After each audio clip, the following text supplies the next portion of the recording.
नमस्कार मित्रों, मैं नीरज सक्सेना, फिजिक्स फैकल्टी। पिछले लेक्चर में हमने भंवर धारा को बहुत डिटेल में देखा। लास्ट पार्ट में हमने 10-15 मिनट तक उसके संबंधित चित्र वाले न्यूमेरिकल भी देखे, जो आपको कमी रह रही थी। एक कमी आपको दिख रही थी कि यार ये चित्र वाले न्यूमेरिकल नहीं आ पा रहे, तो वो कमी पूर्ति करने की उसमें कोशिश भी की गई है। ठीक है, अब जो टॉपिक इस लेक्चर में हम स्टार्ट कर रहे हैं, एकेडमिक वाले बच्चे ये ध्यान रखें, इस टॉपिक में से क्वेश्चन आएगा ही कंफर्म, है ना। तो कहने का मेरा मतलब ये है कि इस टॉपिक को आप थोड़ा सा ध्यान से देखिए, क्योंकि इसमें से न्यूमेरिकल आना बिल्कुल निश्चित है, सर्टेन है। क्लियर है ना। तो सब अब हम पढ़ रहे हैं स्वप्रेरण। स्वप्रेरण दोनों के ही काम आएगा ही। दोनों के का मतलब कंपटीशन वाले बच्चे भी ध्यान रखें। सेल्फ इंडक्शन है ना, वेरी वेरी इंपॉर्टेंट। जैसा कि मेरी आदत है पेन बदलते रहने की, तो उस हिसाब से ठीक है। क्या है साहब स्वप्रेरण? इसको जोड़ देके इससे थोड़ा समझा रहा हूं मैं, क्योंकि अगला जो इस टॉपिक को टोटल क्लोज होने के बाद एक लास्ट टॉपिक आएगा, उसका नाम है अन्योन्य प्रेरण। तो फिजिक्स में कईयों जगह मैं तो फिजिक्स पढ़ाते पढ़ाते इतना टाइम हो चुका, मैंने फिजिक्स में कईयों जगह देखा है कि आप टॉपिक के नाम को भी अगर थोड़ा सा आत्मसात कर लो, फील करो, सोच लो, तो भी आपको उसके अंदर की स्थिति का पता पड़ सकता है। फिजिक्स में मैं ऐसे आपको बहुत सारे टॉपिक बता सकता हूँ, बहुत सारे। समविभव पृष्ठ है, उसमें साफ नाम में लिख रहा है ऐसी पृष्ठ जिस पर विभव का मान समान हो। तो ऐसे कई सारे टॉपिक हैं फिजिक्स में, जिनके नाम पर भी अगर थोड़ा विचार करके चले, हम उसको भी सोचते हुए चले, तो हमें पता पड़ जाता है कि यार इसका क्या मैसेज होगा, ये क्या रखता होगा। स्वप्रेरण उसी क्रम में बिल्कुल नाम से स्पष्ट है कि ये खुद के बारे में ही बात कर रहा है। अब अन्योन्य प्रेरण पढ़ेंगे तो अन्योन्य प्रेरण में नाम से पता अन्य के बारे में बात कर रहा है। तो सब टॉपिक से समझ जाइए कि हम खुद से, अब यहां वापस परिपथ हो गई चालू, बस भंवर धारा के समय धात्विक पिंड था, अब वापस परिपथ। तो परिपथ में खुद में कोई विशेष प्रॉपर्टी या विशेष चीज आपके सामने आ रही है, जिससे वो खुद ही परेशान हो रहा है, या वो खुद से खुद में ही एक रिएक्शन है। क्या है सब? देखो ध्यान से, मैं दो परिपथों से आपको समझाता हूं, है ना। परिपथ इधर बनाए तो है ना, ये क्या है, ये हाथ थोड़ा ज्यादा अच्छा चलता है ना, इधर राइट, तो राइट से ज्यादा बेटर रहता है। इसमें साहब मैंने सेल लगा दिया, ये कुंजी धारा नियंत्रक भी लगा सकते हैं, है ना। एक और परिपथ बना देता हूं, है ना। दोनों में आपको सिचुएशन में समझाऊंगा। ये एक और मैंने परिपथ बना दिया, सेम परिपथ है ना। ये लो सेल उधर लगा दिया, कोई फर्क नहीं पड़ता, ठीक है। कुंडली युक्त परिपथ है। अब देखो सिचुएशन 1, आपने कुंजी के को ऑन किया। अब क्या है, देखो बहुत प्यार से समझना, थोड़ा सा समझ में कम आएगा। अगले चैप्टर का नाम है प्रत्यावर्ती धारा। क्लियर? मतलब आप प्रत्यावर्ती धारा के बारे में आज तो नहीं जानते हो। मुझे या मैं कुंडली आपको पढ़ा रहा हूं प्रत्यावर्ती धारा के लिए। किसके लिए? प्रत्यावर्ती धारा के लिए। लेकिन अभी तक आपने पढ़ी है वो है दिष्ट धारा, जो एक निश्चित दिशा में प्रवाहित हो उसे डीसी कहते हैं, और जो आवर्ती रूप से अपनी दिशा को बदलती रहे उसे प्रत्यावर्ती धारा कहते हैं। तो कहने का मतलब प्रत्यावर्ती धारा एक परिवर्तनशील धारा है। आप देखो, ज्यादा तो अभी मैं जाऊंगा तो फिर वो ये बात आ जाएगी कि अगले चैप्टर की तरफ अपन अभी से ही जा रहे हैं, तो मैं ज्यादा नहीं जाऊंगा। तो प्रत्यावर्ती धारा एक परिवर्तनशील धारा है। दिष्ट धारा एक नियत धारा, ऐसा समझ लो। तो अब मुझे यहां पर धारा को बड़ा स्लो मूवमेंट में दिखाना पड़ रहा है, क्योंकि मैं डीसी से आपको बात समझा रहा हूं। तो डीसी में तो एक करैक्टर होता नहीं जो मैं समझा रहा हूं, लेकिन डीसी से समझाने का एक स्टाइल है। स्टाइल क्या है देखो, जैसे स्विच ऑन करोगे, धारा चलेगी, ये पहले लूप में गई। हम जानते हैं लूप में धारा जाते ही अक्ष की दिशा में चुंबकीय क्षेत्र पैदा होगा। अब ये चुंबकीय क्षेत्र किससे दर्शाएंगे? चुंबकीय बल रेखा से दर्शाएंगे। ये चुंबकीय बल रेखाएं मान लीजिए एक लूप में एक होती है, ऐसा मान लो।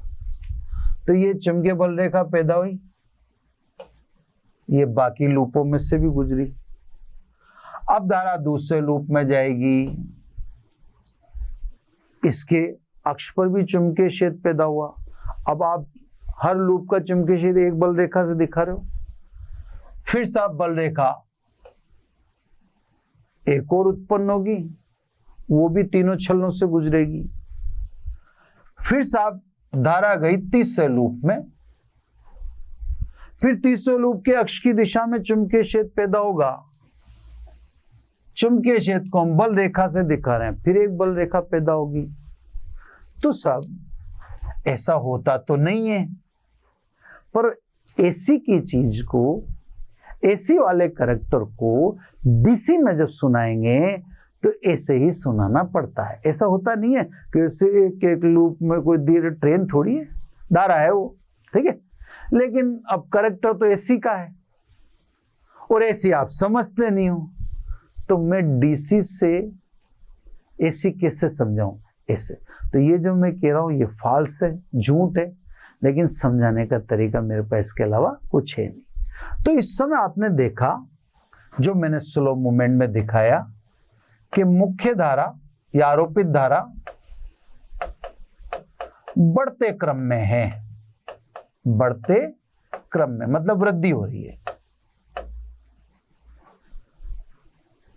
अब सब जब धारा खुद ही परिपथ में बही, तो परिपथ से संबद्ध चुंबकीय फ्लक्स में परिवर्तन के कारण, भाई चुंबकीय फ्लक्स में परिवर्तन हुआ ना। पहले तो एक भी बल रेखा नहीं गुजर रही थी, अब 0 से कितनी बल रेखा होगी? 3 होगी। तो फ्लक्स में परिवर्तन करने के कारण यह स्वयं में प्रवाहित धारा के या परिवर्तनशील धारा के कारण, स्वयं से संबद्ध चुंबकीय फ्लक्स में परिवर्तन के कारण खुद ही में आरोपित के विरुद्ध प्रेरित विद्युत वाहक बल उत्पन्न हो जाने की घटना को स्वप्रेरण कहते हैं। अब ये देखो, खुद ही विरोध करेगा ये, और खुद ही में आरोपित धारा के विरुद्ध क्या पैदा होगी?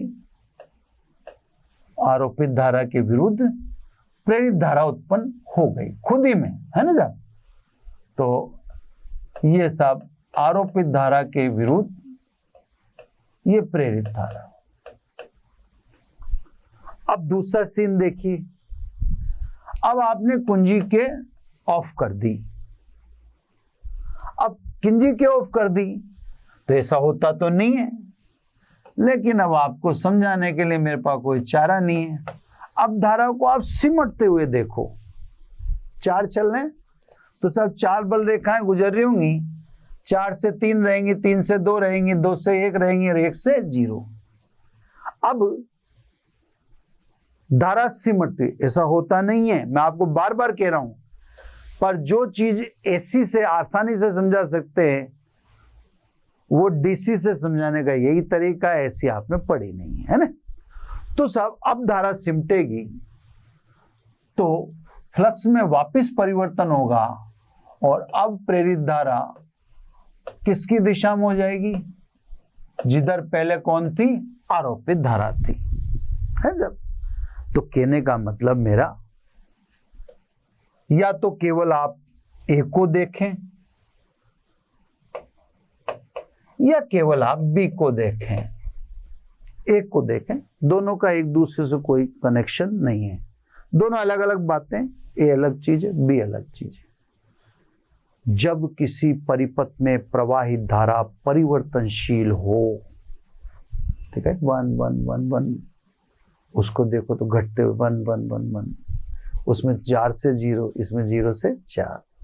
तो जब किसी परिपथ में प्रवाहित धारा परिवर्तनशील हो तो स्वयं उसी, दूसरे की बात छोड़ो, उसी खुद से संबद्ध चुंबकीय फ्लक्स में परिवर्तन के कारण आरोपित के विरुद्ध प्रेरित धारा या प्रेरित विद्युत वाहक बल उत्पन्न हो जाने की घटना को स्वप्रेरण कहते हैं। यानी स्वयं ही स्वयं का विरोध कर रहे हैं। इसीलिए मैंने एक एक एक एक एक एक छल्ले में जाते हुए दिखा है। दोबारा एक बार सुनाऊंगा। और जब किसी परिपथ में प्रवाहित धारा परिवर्तनशील हो 1 1 1 1, तो स्वयं उसी परिपथ से संबद्ध चुंबकीय फ्लक्स में परिवर्तन के कारण खुद उसी में आरोपित धारा के विरुद्ध प्रेरित धारा उत्पन्न हो जाने की घटना को, या आरोपित विद्युत वाहक बल के विरुद्ध प्रेरित विद्युत वाहक बल उत्पन्न हो जाने की घटना को स्वप्रेरण कहते हैं। ये सब आपको मैंने डेफिनेशन एक्सप्लेन कर दी। अब अगली बात, स्वप्रेरण प्रत्येक परिपथ का गुण है। कोई सा भी सर्किट लो, एक छोटा सा सर्किट भी लोगे कोई सा भी, तो भाई छोटा सा सर्किट भी तो एक बंद लूप ही है। ये लो सब बंद ही तो हुआ, और जहां बंद है वहां तो फिर ये चक्कर पड़ ही सकता। तो सब स्वप्रेरण प्रत्येक परिपथ से संबद्ध घटना है जो फेरों की संख्या बढ़ने पर बहुत प्रभावशाली हो जाती है।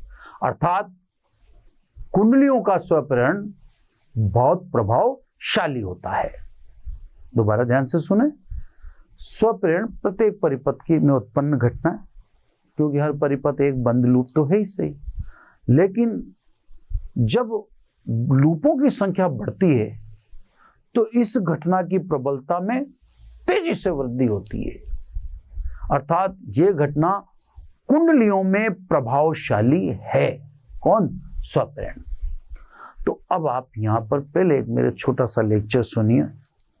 आप शुद्ध रूप से कुंडली के करैक्टर को आप डिफाइन करने, रिप्रेजेंट करने जा रहे हैं। कुंडली के पास क्या होता है उस चीज को अब आप बताने जा रहे हैं। अब आप अभी भी नहीं समझे होंगे, मैं आपको समझाऊं। जब आपने स्थिर विद्युत की पढ़ी थी तो स्थिर विद्युत की पढ़ चुकने के बाद लास्ट में आपको एक कंपोनेंट गिफ्ट मिला जिसे अपन संधारित्र कहते हैं। संधारित्र में क्या क्या करैक्टर था वो आपको इस चैप्टर ने बताया, संधारित्र वाले ने। फिर आपने अगला चैप्टर पढ़ा धारा विद्युत की। धारा विद्युत की जब चैप्टर पढ़ा आपने तो उसने भी साहब आपको धारा के बारे में पढ़ाया, प्रतिरोध के बारे में पढ़ाया, प्रतिरोध का पूरा सारी बातें बताई, प्रतिरोध क्या क्या कर सकता है, ऊर्जा की हानि करता है वगैरह वगैरह। संधारित्र में भी आपको पढ़ाया ऊर्जा डिपॉजिट करता है, संचय करता है ऊर्जा का।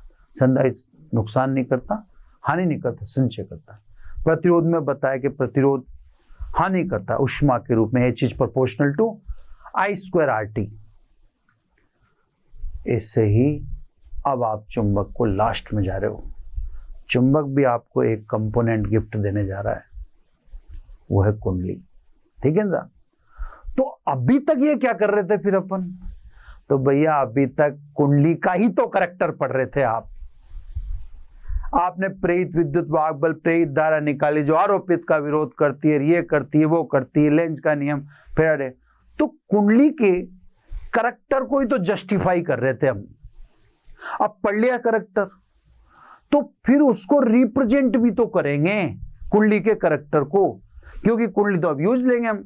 हमारे तो बहुत काम की चीज है ये, क्योंकि खुद बिजली भी तो पैदा कर रही है। फ्लक्स में परिवर्तन से बिजली पैदा हो ही रही है ना इसके अंदर। तो अब हमने जब इतना ये चैप्टर एंड तक करीब हम आ गए, तो उसमें क्लियर हो गया कि कोयल क्या क्या कर सकती है। तो स्वाभाविक उसके करेक्टर को अब यूज करेंगे, क्योंकि उसका करेक्टर पढ़ तो लिया ही है। अब करेक्टर को यूज करेंगे तो स्वाभाविक उसका रिप्रेजेंटेशन देना पड़ेगा, उसको रिप्रेजेंट करना पड़ेगा। तो बस इसमें ये टॉपिक इंपॉर्टेंट है और कुंडली से रिलेटेड टॉपिक है, कुंडली का टॉपिक है। अन्योन्य प्रेरण कुंडली का टॉपिक नहीं, वो कुंडलियों के युग्मन से संबंधित है, वहां अलग बात होगी। इससे अन्योन्य प्रेरण और स्वप्रेरण में स्वप्रेरण महत्व करता है, क्योंकि कुंडली से अटैच रहता है ये। जहां कुंडली है वहां ये होगा ही, ठीक है सब।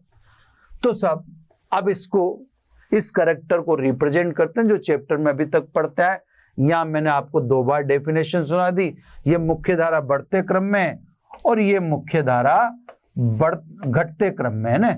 मुख्य धारा घटते क्रम में है ना। जब घटते हैं तो घटने पर धारा की दिशा उसी दिशा में हो जाती है जिधर आरोपित धारा हुआ करती है। मैं चित्र के से समझा दूंगा, आप टेंशन न लें, वो मेरी जिम्मेदारी है। लेकिन दोनों सर्किट एक दूसरे से कनेक्ट नहीं है। उसमें भी धारा परिवर्तनशील है, इसमें भी धारा परिवर्तनशील है। धारा के परिवर्तनशील होने से फ्लक्स में परिवर्तन के कारण उसमें भी आरोपित के विरुद्ध प्रेरित धारा पैदा हो रही है, इसमें भी आरोपित के विरुद्ध प्रेरित धारा उत्पन्न है। तो सब स्वयं का स्वयं में, उसी को कहते हैं स्वप्रेरण, ठीक है साहब। अब आ जाइए करेक्टर को रिप्रेजेंट करने के लिए। कुंडली के करेक्टर को अब बोलोगे आप स्वप्रेरकत्व, या आप बोल देना ऑब्लिक लगा दूं, है ना। ये देखो, इसको सर, इसको मिटा दें, इसको भी।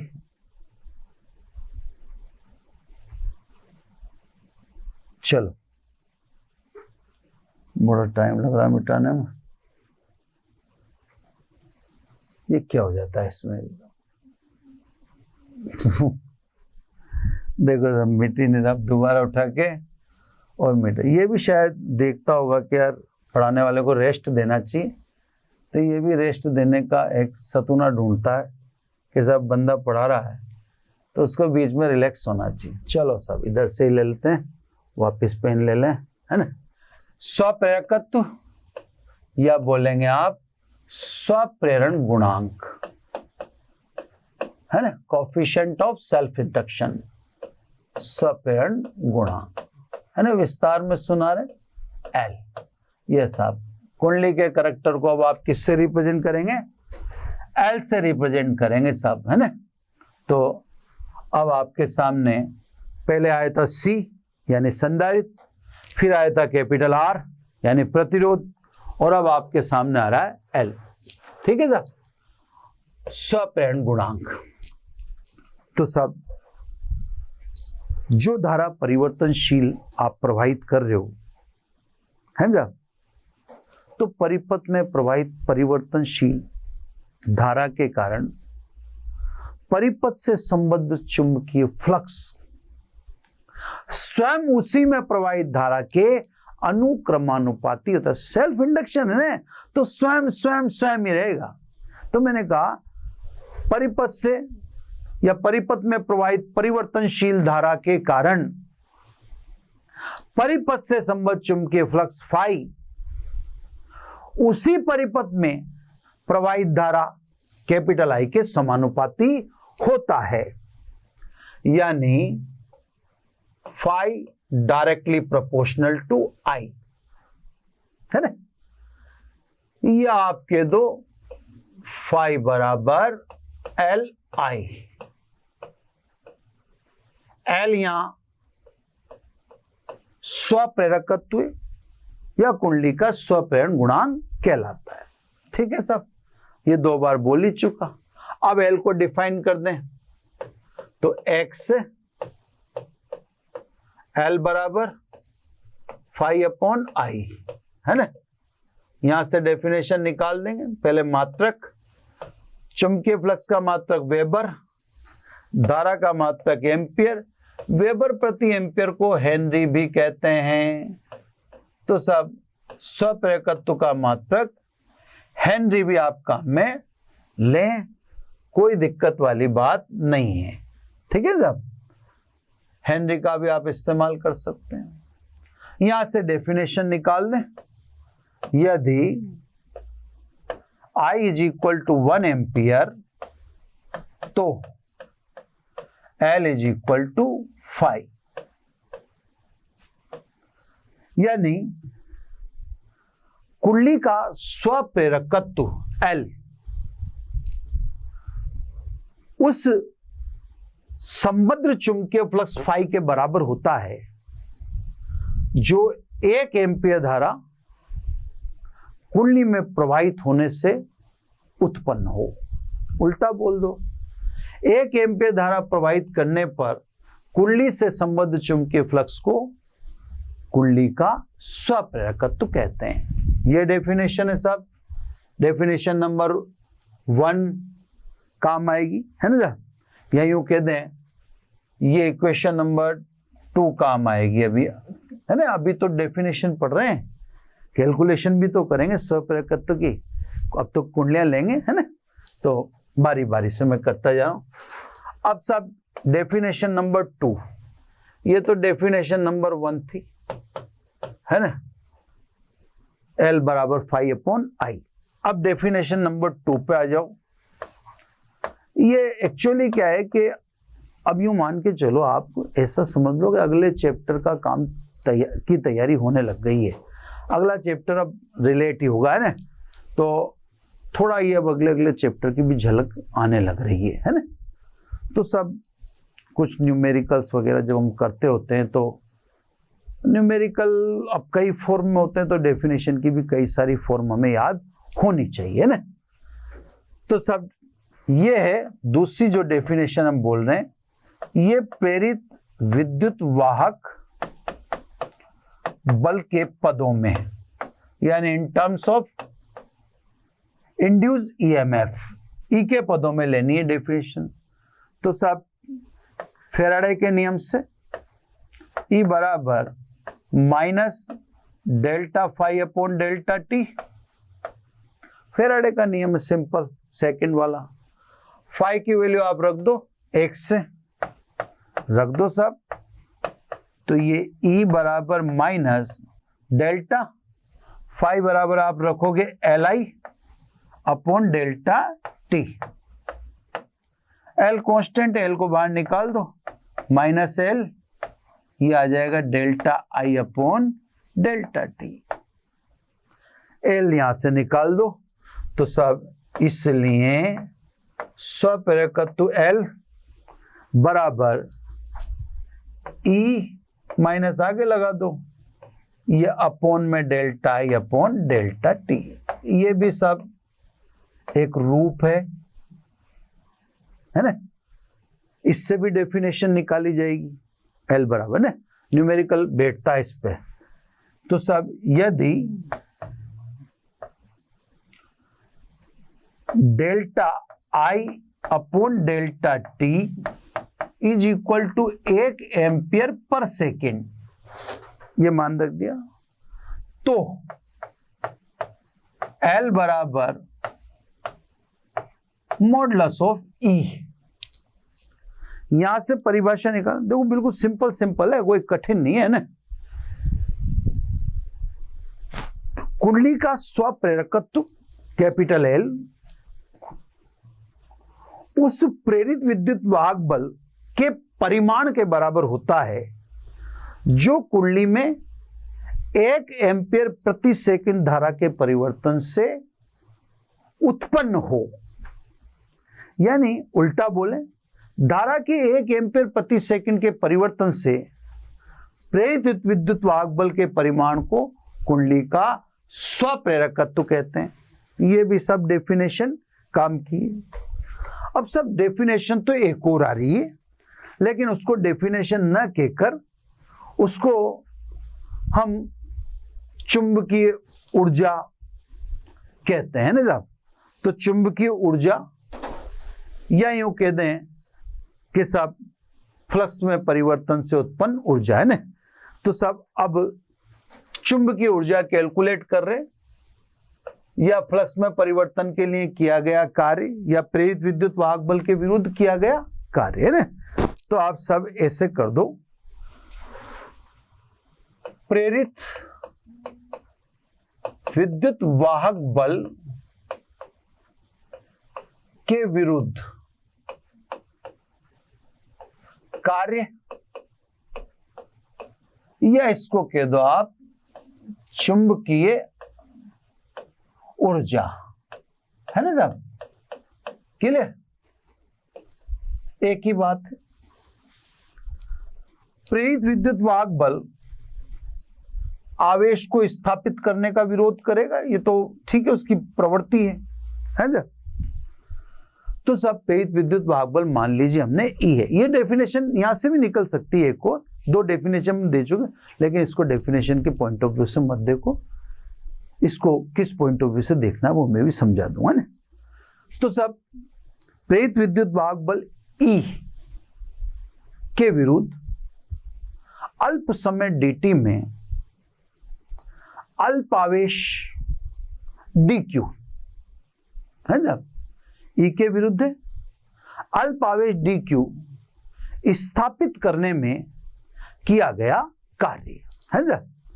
तो स्वाभाविक है प्रेरित विद्युत वाहक बल सभी का विरोध करता है जो भी आरोपित होते हैं, है ना साहब। तो ध्यान से समझे हम। अब देखो कार्य की गणना मैंने आपसे हमेशा क्या कहा, कार्य की गणना किससे निकालेंगे आप, W/Q बराबर 20 से, है ना साहब। मैं सब पेन चेंज कर लूं, इस पेन में मजा नहीं है, चमक नहीं दिखी मुझे, है ना। तो सब कार्य अब अल्प आवेश में स्थापित करने में कार्य, तो मैंने उसको लिख दिया क्या नाम से, dW, ठीक है। dW बराबर QV। अब V की जगह तो मुझे लिखना चाहिए प्रेरित विद्युत वाहक बल।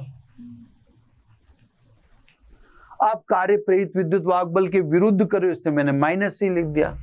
आवेश कितना स्थापित कर रहे हो, dQ। तो सब कहने का मेरा मतलब है पूरी 12वीं क्लास में जब भी कार्य की गणना होगी W बराबर QV से होगी। देखो W बराबर Q की जगह E, V की जगह E और Q की जगह Q है। तो सब प्रेरित विद्युत वाहक बल स्मॉल e के विरुद्ध आवेश को स्थापित करने में किया गया कार्य लिखा दे, है ना। अब देखो सर, क्योंकि -E अभी अपन ने लिखा है ना, तो -E बराबर क्या लिख देंगे अपन, L di/dt। अवकलन की फॉर्म लेनी पड़ेगी यहाँ पे ना, देखा है तो मैं आपको तुरंत ही यहाँ पे भी अपन ने लिखा ही था, ये ना, ये देखो आप यहाँ पे देखो, ये -C L di/dt है ना। मैंने इसको, इस फॉर्म को मैंने अवकलन की फॉर्म में लिया, -E इधर रखी दिया ना, तो आप समझिए वह dq बराबर I dt, क्योंकि I बराबर dq dt रखो सब, इसलिए dw बराबर L di/dt into I dt से कैंसिल हो गया, यानी सीधी सीधी बात है Li di। ये तो सब अल्प आवेश स्थापित करने में प्रेरित विद्युत वाहक बल के विरुद्ध किया गया कार्य, ठीक है। अब धारा की फॉर्म में आ गया, तो अगर मान लो कुल I0 धारा स्थापित करनी हो तो कुल कार्य कितना है ना, तो I0 धारा स्थापित करने में या कुल I0 धारा स्थापित करने में कार्य ये 0 से I0 I डी आई है ना, क्लियर? ये लिख दिया सब अपन ने I डी आई, ठीक है। अब L तो कांस्टेंट, L बाहर निकल गया है ना। अब इंटीग्रेशन कर दीजिए इसका, इंटीग्रेशन करेंगे तो W L ये आ गया सब I0, डायरेक्टली लिख दूं नहीं तो है ना, ये एक बार तो I लिख देता हूं क्योंकि लिख दिया तो, वरना सीधी सी बात है कि अब उसको लंबा करना फालतू का काम है। ये I²/2, ये लोअर लिमिट, ये अपर लिमिट। अब ऊपर लिमिट ही रखोगे आप तो सब ये आ गया W बराबर हाफ Li0²। आप तो यहाँ पे आ जाओ डायरेक्ट, वो सोल्व करके ये चीज आ जाएगी। तो सब कुंडली में प्रेरित विद्युत वाहक बल के विरुद्ध अधिकतम I0 धारा स्थापित करने में इतना कार्य करना पड़ता है, या इतना कार्य आपने किया। यहां से भी अपन डेफिनेशन निकाल सकते हैं, L बराबर जैसा भी हो ना, जैसे मान लो यहां से अपन डेफिनेशन निकालना चाहें तो मैं इधर बता देता हूं साइड में। L इज इक्वल टू क्या लिखेंगे सब अपन, 2W है ना अपॉन I0²। अब जैसे I0 बराबर 1 एम्पियर तो L बराबर आप लिख दोगे 2W, यानी आप कह दोगे अधिकतम 1 एम्पियर धारा स्थापित करने में प्रेरित विद्युत वाहक बल के विरुद्ध किए गए कार्य के 2 गुने को कुंडली का स्वप्रेरकत्व कहते हैं, है ना। तो ये भी एक डेफिनेशन निकलती थी पर अपने को देनी नहीं। तो सब कुंडली में धारा स्थापित करने के लिए जो हम ये कार्य करते हैं, इस कार्य का लॉस नहीं होता, बल्कि ये कुंडली में संचित होता है, डिपॉजिट होता है। जब ये डिपॉजिट होता है तो इसको कह देते हैं कुंडली की संचित ऊर्जा या कुंडली में संचित ऊर्जा, है ना। तो सब मेरी बात को थोड़ा सा ध्यान से सुन लें, अगले चैप्टर में काम आएगी। आपने पढ़ा जैसे संधारित्र, है ना, संधारित्र ऊर्जा का संचय करता है। वहां पढ़ा था अपन ने U बराबर हाफ CV², है ना, सॉरी प्लस नहीं, हाफ CV² है ना। इसके अलावा इसका दूसरा रूप पढ़ा हाफ Q²/C। इसका एक और रूप पढ़ा होगा आपने, QC के रूप में आ गया, CV के रूप में ना, CV के रूप में भी आ गया, अब किसके रूप में रहेगा, QV के रूप में। तीसरा रूप पढ़ा हाफ QV। तो अपन ने संधारित्र में संचित ऊर्जा को 3 पदों में, मतलब ये तो एक ही पर 3 पदों में पढ़ा है, तो ये तो हम समझ ही लेना कि संधारित्र ऊर्जा का संचय करता है। आज हमने पढ़ा प्रेरकत्व, है ना, यानी हमने पढ़ी कुंडली।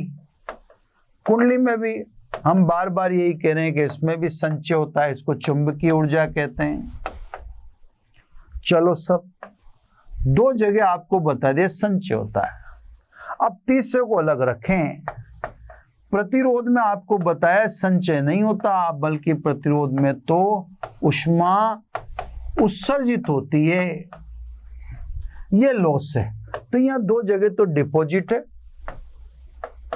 संचय है जो निकाय के पास है ना, और ये एक जगह ऐसा है जहां एनर्जी का लॉस है। डेफिनेशन निकालना चाहते तो आप यहां से निकाल सकते हैं, ठीक है। अब सब ये तो आपने स्वप्रेरकत्व को डिफाइन कर दिया। अब स्वप्रेरकत्व की कैलकुलेशन करनी है ना। अब जो करने जा रहा हूं मैं वो 100% एग्जाम में आता ही है ना, ठीक है। अब अपन कैलकुलेशन करें, डेफिनेशन दिखा दी, एनर्जी दिखा दी, 2 डेफिनेशन दिखा दी, तीसरे में डेफिनेशन अपन ने नहीं बनाई, है ना, बाकी सब डिटेल में समझा दिया। अब कैलकुलेशन वेरी वेरी इंपॉर्टेंट है ना। कैलकुलेशन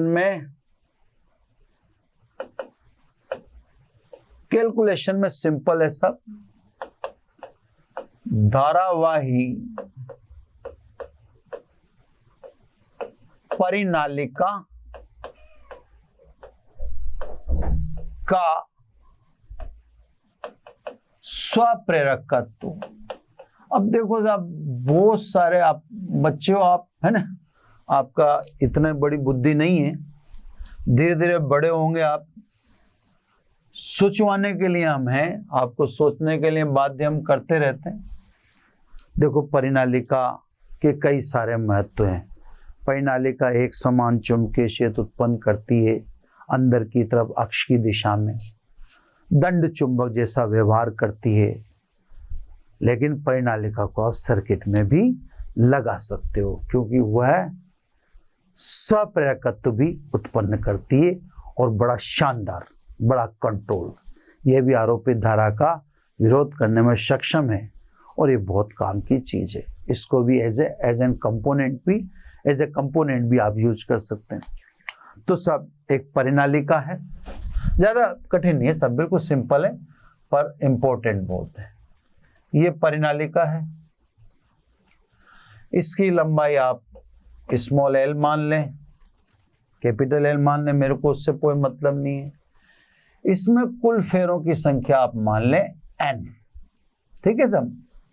ये कुल फेरों की संख्या आपने मान ली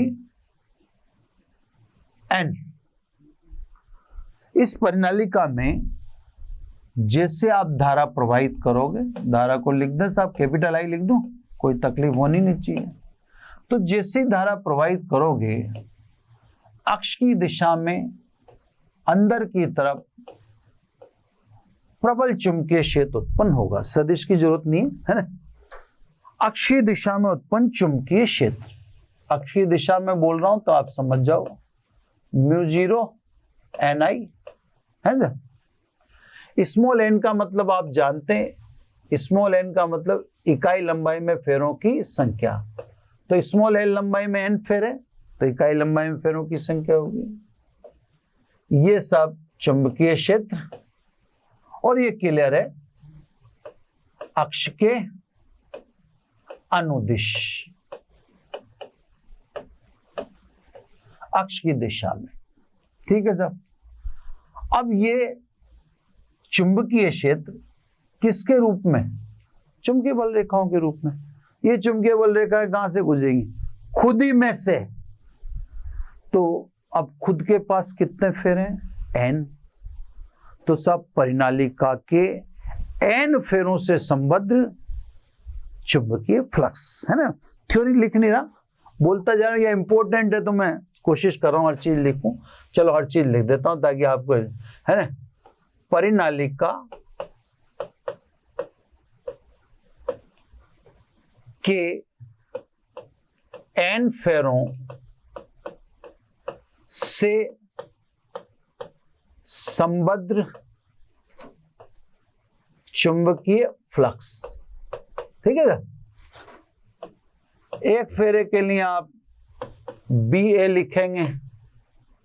बी ए इसलिए लिखेंगे कि ये तो आपको दिख ही रहा होगा कि चुंबकीय क्षेत्र और कुंडली के तल का लंब, चुंबकीय क्षेत्र और कुंडली के तल का लंब दोनों एक ही दिशा में, तो थीटा बराबर तो 0 हो ही चुका है ना। तो आप कोस, मैंने कहा ना जब भी मैं बी ए लिखूं तो आप समझ जाया करूंगा बी पैरेलल एल है। तो यहां सब बी ए लिखा तो बी पैरेलल टू एल, है ना, यानी थीटा बराबर 0 डिग्री। अब फेरे कितने हैं? ये तो एक फेरे से संबद्ध हुआ, फेरे हैं एन, तो एन फेरों से संबद्ध कुल चुंबकीय फ्लक्स। बी की वैल्यू 1 से रख दो, ये लो साहब, आंसर रहता तुरंत phi is equal to N. B की वैल्यू रखो μ0 n upon L into I into A, समेट दो, यानी phi is equal to μ0 n square A upon L into I.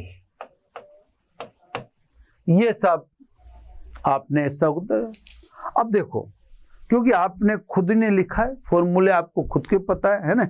ये देखो आप पिछले पेज पर जाके, ये अपन ने लिखा है पिछले से पिछले पेज में, ये देखो आप L बराबर फाई अपॉन आई, बस इसका यूज कर लो, है ना, सिंपल सा। तो क्योंकि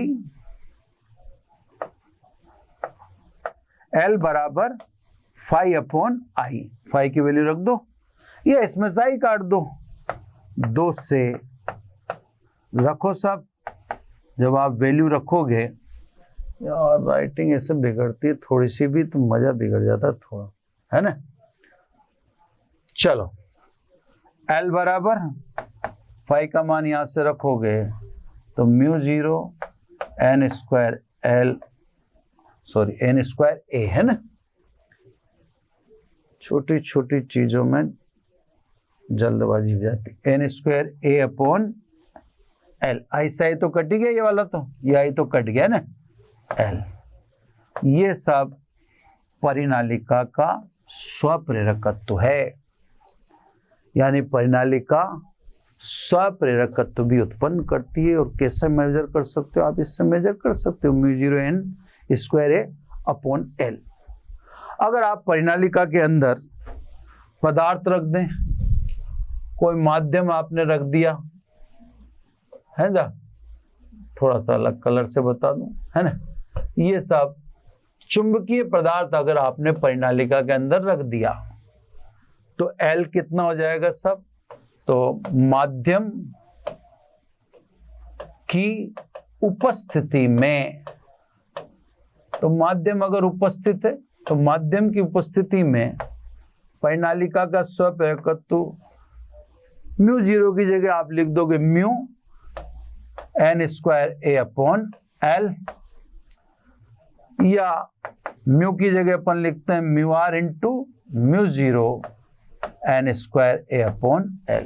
तो खैर आप तो मेरा ख्याल है यहीं रोक दो, आपका काम यहीं तक हो जाएगा। आएगा तो इसका मतलब बहुत ज्यादा अंकों में थोड़ी आएगा, आएगा कम अंकों में आएगा, यूं मानो आप, है ना।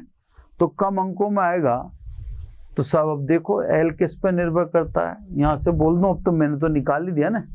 तो परिनालिका का स्वप्रेरकत्व तो माध्यम पर निर्भर करता है, फेरों की संख्या पर निर्भर करता है, काट क्षेत्रफल पर निर्भर करता है, और परिनालिका की लंबाई पर भी निर्भर करता है। तो परिनालिका का स्वप्रेरकत्व तो निकाल दिया साहब, आप कहो जिसमें एक कैलकुलेशन की जा सकती है।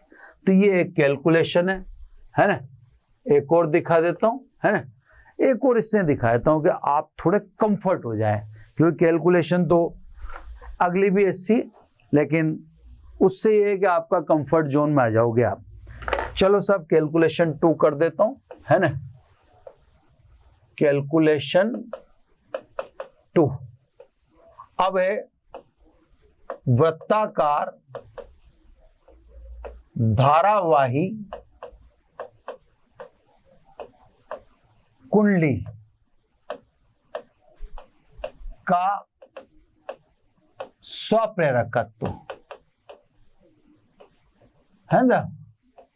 जहां कुंडली है वहां L है ही है ना। कुंडली होने का मतलब, कुंडली का कैरेक्टर ही कौन है, L है, मतलब कुंडली है तो L है, यूं समझ लो, वही तरीका है। अब वृत्ताकार कुंडली परिनालिका नहीं है ना। अब ये सिचुएशन है,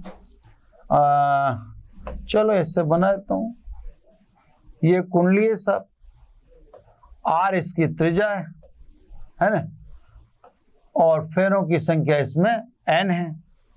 अपन जानते हैं जैसे इसमें धारा प्रवाहित करेंगे, धारा प्रवाहित करते ही अक्ष की दिशा में चुंबकीय क्षेत्र उत्पन्न होगा, यह अक्ष की दिशा में चुंबकीय क्षेत्र उत्पन्न होगा, और इसका क्षेत्रफल भी अक्ष की दिशा में ही है ना। यानी यहां पर यह भी साफ है कि B पैरेलल A है, ठीक है ना। तो सब N फेरों वाली R त्रिज्या वाली जो वृत्ताकार कुंडली है, इसमें धारा कैपिटल I प्रवाहित करने पर अक्ष की दिशा में उत्पन्न चुंबकीय क्षेत्र V बराबर म्यू 0 NI अपॉन 2R। ये कुंडली के केंद्र पर चुंबकीय क्षेत्र अपन ने बायो सावर्त के समय निकाला था, है ना, आज का हमारा, ठीक है। अब सब कुंडली के एन फेरों से संबद्ध चुंबकीय फ्लक्स, ये तो चुंबकीय क्षेत्र हो गया। अब ये चुंबकीय बल रेखाएं खुद ही में से तो गुजर रही हैं, तो अपन ने पढ़ा यही है कि जब स्वयं या यूं कहते हैं धारा परिवर्तनशील हो तो स्वयं से संबद्ध चुंबकीय फ्लक्स में परिवर्तन के कारण आरोपित धारा के विरुद्ध प्रेरित धारा उत्पन्न हो जाने की घटना को स्वप्रेरकत्व कहते हैं या स्वप्रेरण कहते हैं, है ना। तो सब कुंडली के एन फेरों से संबद्ध चुंबकीय फ्लक्स, वो की वही कॉपी है ना, एन फेरों से संबद्ध चुंबकीय फ्लक्स। तो सब एक फेरे के लिए बीए है और एन फेरे हैं तो एन बीए हो गया, ठीक है। बी की वैल्यू एक से रख दो, तो बाई इक्वेशन 1 से रखोगे तो ये आ गया आपका 5 n value of B mu 0 n I upon 2r। अब एक ही जगह आप चाहो तो पाई आर स्क्वायर रख दो, क्योंकि कुंडली आर त्रिज्या की है तो क्षेत्रफल आपको पता ही इससे, ये इच्छा है आपकी, रखो तो रखो, नहीं तो कोई जरूरी नहीं है ना। हालांकि रखने से मामला थोड़ा सा फैल जाएगा।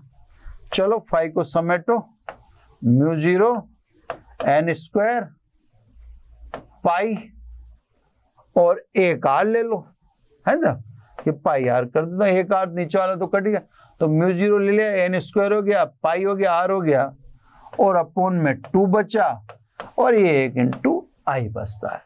यही मेरे को तो दिख रहा है जो मैंने बता दिया, है ना।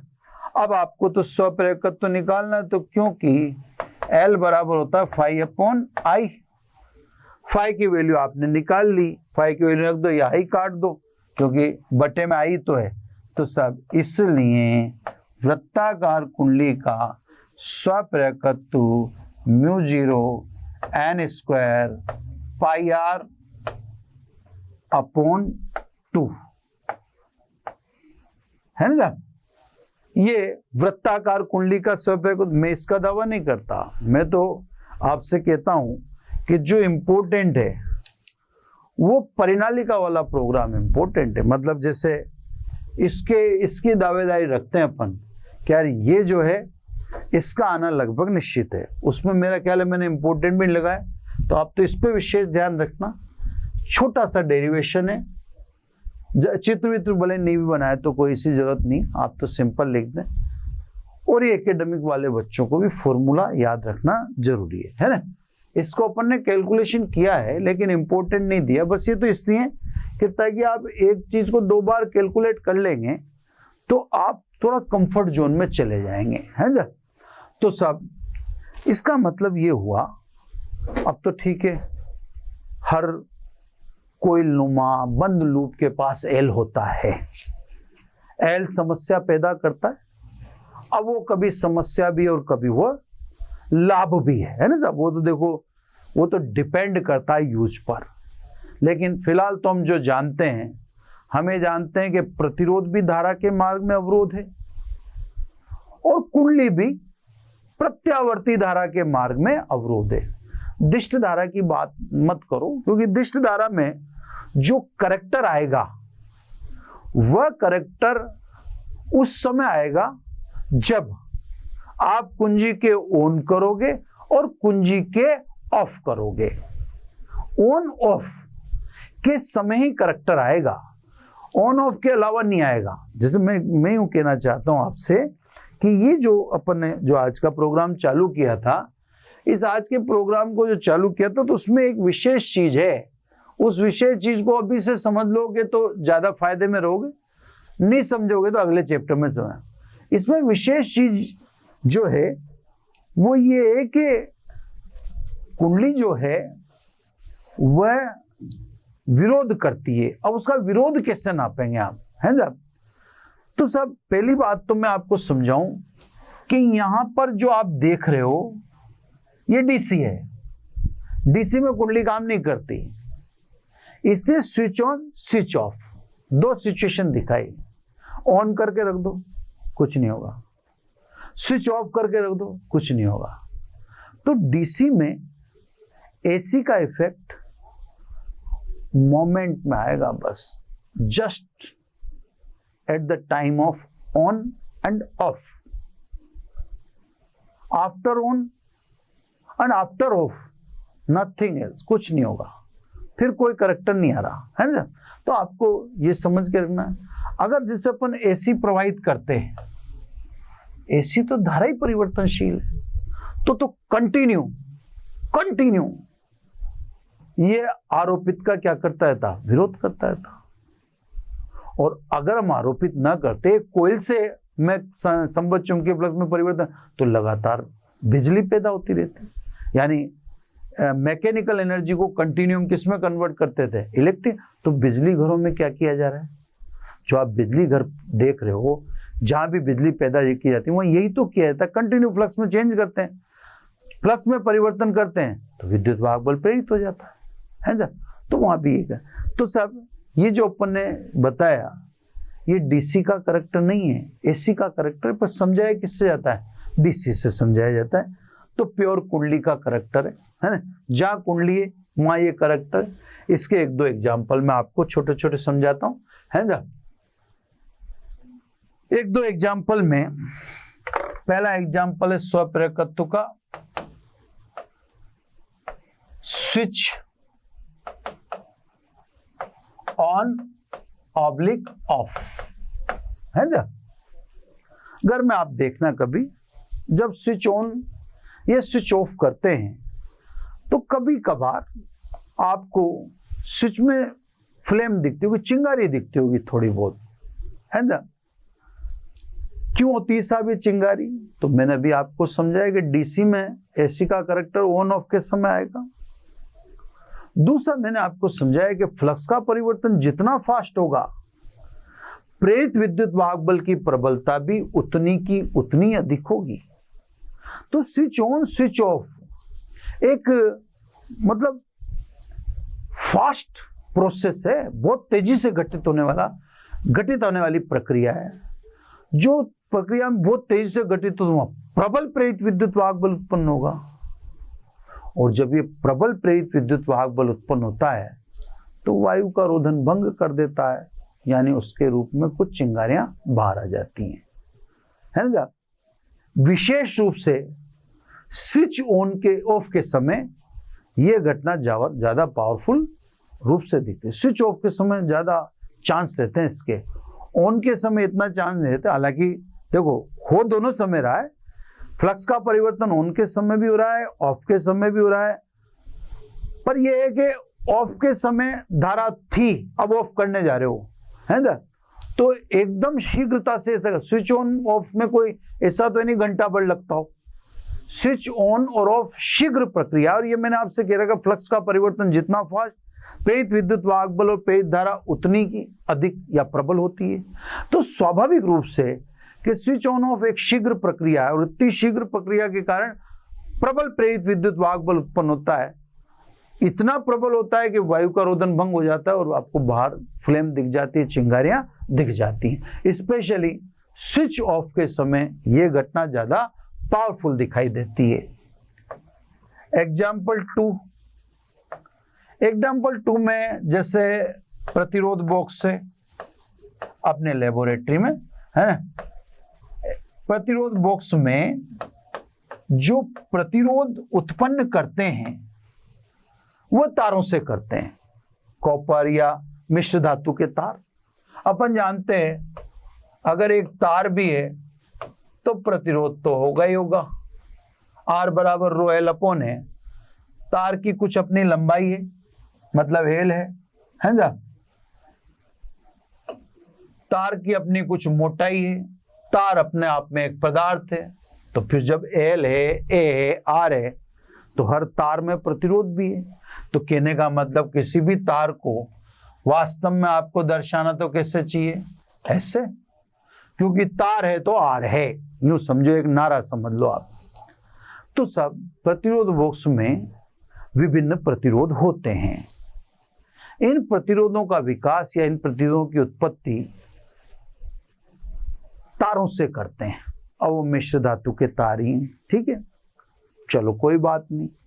अब तार से प्रतिरोध, जैसे मान लो मेरे को 2 ओम प्रतिरोध चाहिए, 2 ओम प्रतिरोध के लिए तार की लंबाई मान लो 4 मीटर हुई। मेरे को 4 ओम प्रतिरोध चाहिए, उसके लिए मान लो तार की लंबाई 6 मीटर हुई। तो मेरे को तो प्रतिरोध बॉक्स में खूब सारे वेरिएशन दिए जाते हैं ना, 3, 4, 5 प्रतिरोध दिए जाते हैं, तो सॉरी 5, 10 प्रतिरोध दिए जाते हैं, इतने प्रतिरोध देते हैं तो सबके लिए तार की आवश्यकता है। अब बॉक्स तो छोटा सा होता है, तो अब क्या करोगे आप, लंबे लंबे तार, बॉक्स से छोटा सा, तो आप बॉक्स के अंदर इन तारों को लपेटोगे ही ना, सेपरेट करने के, एक दूसरे से गुच्छा नहीं हो जाएंगे। आप खुद ही जब इस युक्ति को बनाओगे तो खुद ही परेशान नहीं हो जाओगे, डेफिनेटली होंगे। तो आप क्या करेंगे कि साहब इनको जगह कम घेरें, इसलिए लपेटना चालू कर दो। अब आपको पता था कि लपेटने से कुछ हो सकता है, पर अब पता पड़ गया कि लपेटने से बहुत लफड़ा पड़ सकता है। फैला हुआ तार रहता कोई दिक्कत नहीं है, पर उस तार को समेटते ही दिक्कत है, क्योंकि समेटते आपने लूप बना दी है, और हम जानते हैं लूप है तो एल है। देख लो आप सामने लिखा रखा वृत्ताकार धारावाहिक कुंडलियों का या कुंडली का स्वप्रेरक तो सामने निकाल रखा, तो लूप है तो एल है, और एल है तो एल जितना ज्यादा प्रेरित विद्युत वाहक बल और प्रेरित धारा उतनी प्रबल होगी। एल का मतलब ही यही है, एल ज्यादा तो प्रेरित धारा ज्यादा, प्रेरित विद्युत वाहक बल भी ज्यादा है ना। तो स्वाभाविक है, एक प्रतिरोध तो वो है जो आपने जिसके लिए तार बनाया, एक ये प्रेरित धारा का विरोध करने के कारण हो जाएगा। तो इसका मतलब जितना प्रतिरोध आप समझ रहे हो उससे ज्यादा है। आप तो 2 ओम का बना रहे हो, पर प्रेरित धारा भी आरोपित का विरोध करे तो अगर मान लो 2 ओम उसने विरोध किया तो 2 ओम का नहीं 4 ओम का है।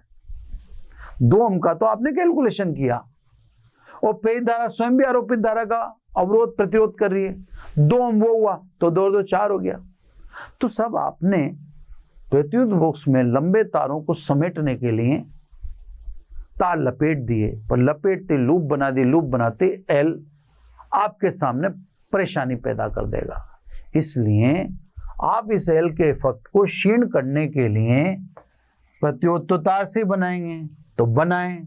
जैसे तार है, इसकी लंबाई मान लीजिए एल है, तो आप क्या करें, पहला काम तो ये करें कि इस तार को दोहरा कर लें, यानी L/2 L/2।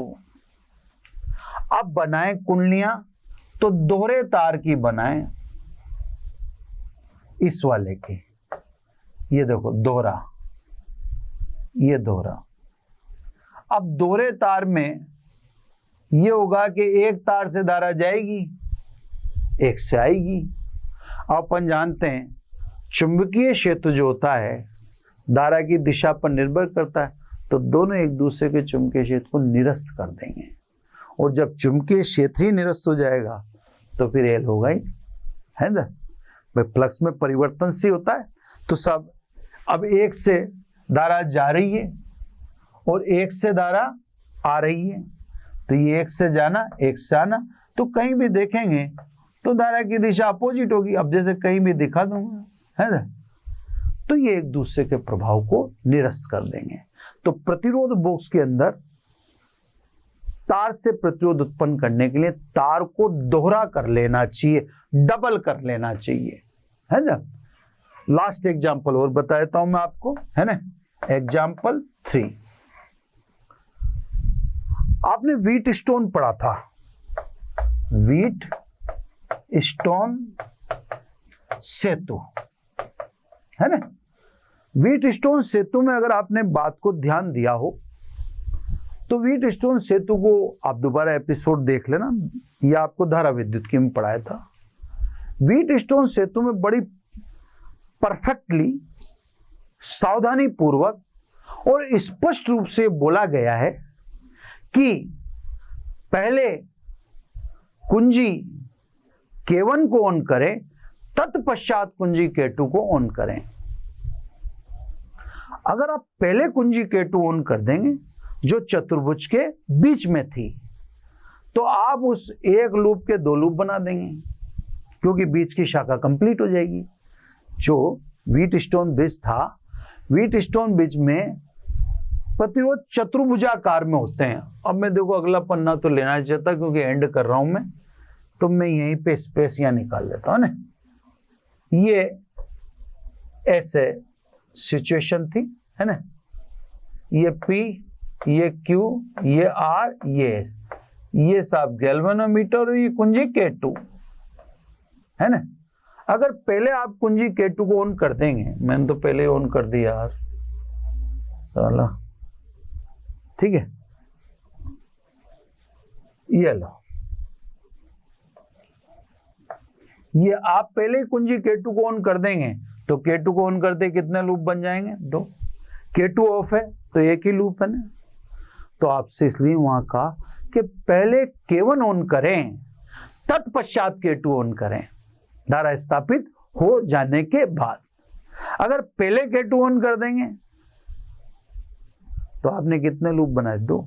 और हम जानते हैं लूपों की संख्या जितनी अधिक होगी, एंड जितना अधिक, स्वप्रेरकत्व भी यानी प्रेरित धारा का विरोध भी उतना ही अधिक होगा। तो कोशिश करें। अब इसके एडवांटेज भी हैं, डिसएडवांटेज भी हैं, तो कोशिश करें तो छोड़ो, कोशिश करें में तो ठीक है, फेरों की संख्या कम करें। कहीं मान लो एडवांटेज में काम में ले रहे हो तो वहां तो कोशिश करें एन ज्यादा लें, है ना। तो कहीं स्वप्रेरकत्व मान ली ज्यादा चाहिए, कहीं कम चाहिए, तो वो तो उस हिसाब से मैनेज करें, कोशिश ना करें। तो सब ये लेक्चर दोबारा भी देखना, इसका क्वेश्चन श्योर आएगा, श्योर, है ना। थैंक यू बच्चों। कल इस चैप्टर को एंड करेंगे, फिर उसमें भी कुछ न्यूमेरिकल और एक अन्योन्य प्रेरकत्व वाला टॉपिक डालेंगे, और एनसीईआरटी के जो न्यूमेरिकल रोक रखे वो करेंगे ना। बस आज इतना ही। Thank you very much. आशा करता हूं हमारे टॉप एजुकेटर का यह लेक्चर आपको पसंद आया होगा। अगर पसंद आया है तो वीडियो को लाइक करिए, चैनल को सब्सक्राइब करिए और शेयर भी करिए, क्योंकि ज्ञान बांटने से बढ़ता है और सही बताऊं तो पुण्य भी मिलता है। मुझे सुनने के लिए बहुत बहुत धन्यवाद। Thank you.